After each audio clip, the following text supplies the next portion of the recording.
We saw her crowds, and then we saw his crowds at the end. Let us hereforth, and if we can put it in stone, if we can hereforth discount crowd sizes as an indicator on who's going to win a presidential election, because this year it didn't matter. Yes. But I do have an indictment of some of the strategy. And again, the people that said Joe Biden was the problem. Where's my camera? He was not the solution. He was not the solution. I will just note that it is probably not the best idea that Democrats orchestrated a very public stab fest, a proverbial stabbing in the front of the sitting president of the United States of America, and then didn't use him in his hometown of Scranton, Pennsylvania. I will defer to Mr. Lemire. Her introduction to the country went well. The convention was a success. Her convention speech was a success, and she crushed him in the debate, and she closed stronger than he did. To your point, she hit her marks. Did she make some mistakes? Every candidate makes mistakes, and Trump's mistakes were way bigger than her mistakes, which brings you back to the fundamental question, which is she was the sitting vice president for a president who had been, his approval rating had been hovering in between 38 and 40% for 2 years. Not all working class voters are members of unions, right? And so there's a huge portion that correct. And I think that gets overlooked. And while we can all say, but Donald Trump does absolutely nothing for them, that's true from a policy perspective. But they look around and somehow still they feel connected with his personality. They like the way he speaks. And he speaks to them and says, you are forgotten. You know what Joe Biden did? He forgave student loan debt for college educated people who have all sorts of job opportunities. You continue to be forgotten. Boy, oh boy, oh boy, oh boy, oh boy. It is a great day to be an American, guys. I am so happy to wake up and to tell you guys that Donald J. Trump will be the 47th president of the United States of America after a pretty crushing victory over Kamala Harris, okay? It looks like Trump is on pace to win the popular vote with 71.5 million votes so far, 51% of the electorate thus far, and also with the Electoral College 277 votes right now. It looks like he's going to win Nevada. He's going to win Arizona. He's going to win Michigan. And this is essentially what I predicted, right? I mean, this is right around what I predicted in regards to Trump winning this election. And I got to tell you guys, this is one of the greatest political comebacks, if not the greatest political comeback that we've ever seen. Now, here's the thing. We are going to cover the meltdowns from the media because we all know they're boohoo, whine, and cry. Hey, bigotry, that's the reason why Kamala lost, right? We all know they're doing that. Liberals are crying, right? So we're going to cover that. We're going to cover all that stuff today, right? But this video, I want to focus mainly on just the victory in and of itself and why Trump won from an intelligent perspective, right? From the perspective of a political analyst, which is something that, again, I've focused on for the past 2 to 3 months. And I really got to say, guys, I hate kind of talking about myself like this because I'm not the type of person to brag about myself. But I really do feel as if I have become the best online political pundit, and it's not even close, right? And this is probably the first and last time you will ever hear me say that on this channel. But I'm saying it because essentially every single prediction that I made since Kamala Harris got into the race, I mean, let's be real. All the things I've said since the midterms, okay, that's the last time I've actually been wrong, okay? Everything I said since the midterms has come true, especially in the past 2 to 3 months, okay? Ever since Kamala Harris got into the race, I've been telling you guys that it's nothing but hype, that her candidacy is not real, that she does not have the support that the liberal media claims that she has. And lo and behold, the reason why she lost is because she did not get any turnout. Democrats literally sat at home. So again, I want to talk about it. I want to analyze it. Okay. But first I want to go ahead and play some clips from the liberal media in regards to breaking down some of the demographic changes, some of the trends that we've seen kind of move in Trump's favor this election. Take a look.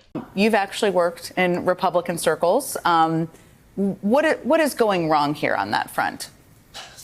And I just think the Democrats right now have to just reckon with the fact that there's a fundamental brand problem with the party as far as not reaching like huge swaths of the country. Jim listed a couple of them with rural and Hispanics. But if you look at the exit polls, Trump gained with every demographic group except college-educated women. Everyone. Black men, Hispanic men and Hispanic women, non-college women. It wasn't really even a race and gender thing in particular. It was widespread. And there's a brand issue. And to your reference about my kind of time at the Republican Party, I look back at 2012 when we lost with Romney, right? And afterwards, we did the autopsy and we looked at it and we're like, we need to fix this little thing or that little thing. And that might make the difference if we reached out to this group more or that group. The reality was that the Romney-Ryan party did not appeal to broad swaths of the country. It did not appeal to black and brown Americans. It also didn't really appeal that much to working class Americans. Obama cut into his margins there. That's where the Democrats are right now. They get so when you say communicate, yeah, but it's more like we got to figure out how to talk to them. It's not about a talking points. Democrats have to think about how their brand is resonating outside of college-educated, urban and suburban, white. Yeah. So you're saying that, you heard that. Okay. Kamala Harris has yet to officially concede to former President Trump. Apparently, she's supposed to make a speech. She's going to call the president at some point today, but she's going to make a speech in the evening time in order to officially concede. I don't know why it's taking her so long. She should have conceded last night. To me, it seems to be a lot of election denialism going on here, right? When it was clear and obvious that she was going to lose. But regardless, the point of this video is to analyze what happened. Okay, what happened? Well, it's simple. It's the economy, stupid, right? It's the one thing that the mainstream liberal media and the Democrats tried to gaslight the American people on for the last 3 to 4 years straight, which is the economy. Okay, the economy was not good.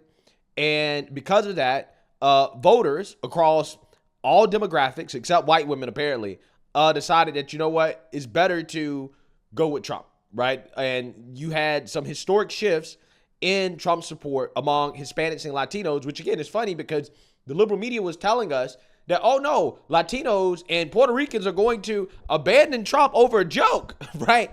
This is a reality that they tried to manufacture, okay? But what we saw leading up to this election consistently is that black folks and Latinos were leaving the Democrat Party. And lo and behold, it finally ended up happening in an actual election, as you had some states like, for example, Georgia, in which black men supported Trump at a 25% clip, which is historically high. I think the total black electorate supported Trump at 15%, which again is, it's not as much as I would like to see, but I told you guys that magic number for Trump was 15%. Okay, if he gets 20%, yeah, it's over, right? Also, independents in Georgia as well, too. Trump was winning independents by 10 points. It was a whole 20-point swing from 2020. And I made a video yesterday and I told you guys, I said, if these numbers hold up across all the swing states, the race is over. And lo and behold, look what happened, right? I mean, this stuff is not hard to analyze, okay? You just have to actually pay attention, okay? And I've been paying attention for the past 3 to 4 years every single day, right? There's a reason why I do this every single day, because when you're immersed in it every single day, this stuff becomes a lot easier to analyze and to predict, right? You can separate the narrative from the reality, okay? The narrative on the economy from the liberal media was that, oh, the economy is great and that everything is amazing, okay? There was no recession under Joe Biden, even though there was a recession. And Kamala failed to articulate a plan for how she was going to be different from Joe Biden when it comes to the main issue that the American people are facing. Again, when it comes to the economy. She just failed to do it. And because she wasn't actually held to any standards by the mainstream liberal media, they literally told us that she doesn't have to be better than Hitler. She doesn't have to answer any questions. That's part of the reason why she lost. It's because she wasn't held to any standards. You can't have an open border. You can't have crime out of control. You can't have a terrible economy and then come out and say, well, the presidential candidate doesn't need to answer any questions. She doesn't have to be better than Hitler, right? This is what they were putting out there. This is what they were saying. And they were complicit in coddling her and making sure that she doesn't have to answer any tough questions. And that is probably one of the main reasons why she lost. She probably was going to lose anyways because, again, the results were just a disaster. But it certainly did not help her to avoid doing any tough interviews and to avoid really articulating why she's different than Joe Biden. The moment that Kamala Harris may have sealed her fate is the moment that she went on The View, and when asked specifically about what she would have done differently than Joe Biden, she said nothing. Nothing. She can't think of anything that she would have done differently than Joe Biden. And that's the irony here. That's the irony. The irony is that her campaign probably ended on the day that she went on The View and she said that. And this is what I said at the time. That also happens to be the point in time in which the polls started to decline for Kamala Harris as well, too. Speaking of the polls, also what we've learned is that the polls are not a reflection of where the electorate is at that current moment, at that current state and time. The polls are actually a reflection of how the media and the Democrats, how they want the electorate to feel at that point in time. The best demonstration of this is the last week of polling in which Trump clearly had the momentum, and then all of a sudden, Kamala Harris was gaining in the polls despite the fact that there was nothing that she was doing to justify this last-minute support for Kamala Harris, right? The media tried to justify it because they tried to manufacture reality that Latinos were not going to vote for Trump over a joke, okay? They tried to manufacture this reality that, oh, well, Trump is falling apart on stage and that he's becoming incoherent and that, you know, people aren't showing up to his rallies. I mean, they tried to manufacture a reality that just did not exist. And the most overt example of this was the Ann Seltzer poll out of Iowa showing Kamala up 3-4 in a state that Trump dominated for the last 2 election cycles. It is a Republican state. And there's no doubt in my mind, this woman was paid. 100%. She was paid by the establishment to put out that poll. Why? Because that was a shot in the arm of hopium for the Democrats. They knew that Kamala Harris was struggling. They knew that she was losing. In fact, I mean, I've done videos about Joe Biden essentially admitting as much. Democrats admitting as much behind closed doors that she's losing, right? They all knew. But the polls were rigged in her favor in order to try to convince the electorate that she had a chance, in order to try to motivate these mystical liberal white women, right, and these pro-choice Republican women to go out there and vote against your husband. Lie to your husband. Go vote for Kamala because you need to protect abortion, right? That is the narrative that they try to manufacture. But it wasn't grounded in reality. And that's, I think, one of the most important things that we've learned from this election as well, too. That the polls, again, are not a reflection of reality. It's a reflection of the narrative that the media wants to put out there. The reality that the media wants to be true. Not the actual reality, which is that Kamala Harris was never popular, right? It just never made sense, right? Why did anybody think that Kamala Harris could motivate a Democrat electorate to come out and vote in 2024 when she couldn't even do it in 2019? Kamala Harris utterly failed in 2019 to gain momentum within her own party's primary. She dropped out before a vote was cast.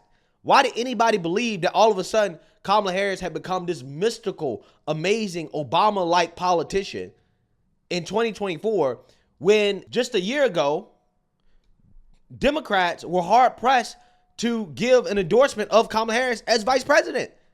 We all saw the clips. Elizabeth Warren, Nancy Pelosi, they couldn't tell you with a straight face that Kamala Harris was the right person for the job to be vice president. But fast forward 1 year later, all of a sudden now she's the Messiah. She's so great. She's so amazing. Turns out that overthrowing democracy within your own party, guys, probably is not a good idea, right?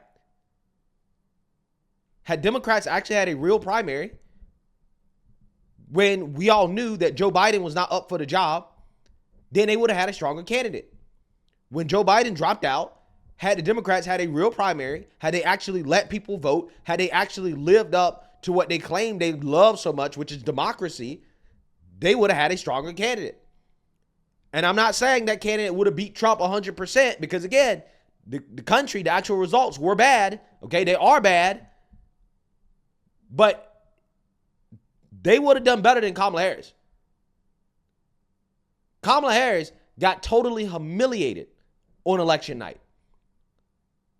Not only is she going to lose the Electoral College, she's going to lose the popular vote, which is something that Democrats haven't lost since Bush v. Kerry in 2004. Okay, so it's been about 20 years since the Democrats lost the popular vote. And again, it's because nobody voted for Kamala Harris. Nobody voted for her. Literally, nobody voted for her going into this election. So, yeah, I mean, there are a lot of factors here. But one of the factors that I think we cannot underrate is just the fact that the Trump presidency, the first administration, was good. It was great. That the economy was better. We didn't have a bunch of these foreign wars. The borders were closed. The country was just in a much better place and people wanted to go back, which is why Kamala Harris using "we're not going back" as a rallying cry was a really stupid thing to do, because quite literally that's what people want to do, right? They want to go back to the Trump presidency because, again, we had good results under the Trump presidency. So we know that Trump's policies work. And also on top of that, it definitely didn't help that the Democrats spent the last 3 to 4 years trying to politically persecute the former president. I mean, you talk about FBI raids, indictments. He has a mugshot. The failed assassination attempts. And through all of that, Trump showed resiliency.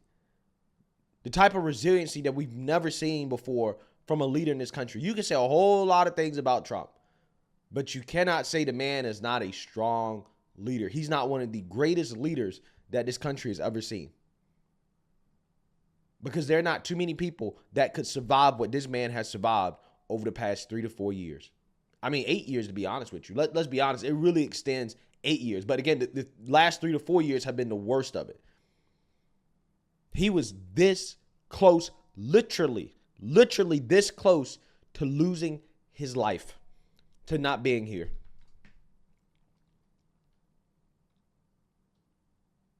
And I just knew that this story, it could only end one way. There was just too much. He overcame so much. He survived the assassination attempts.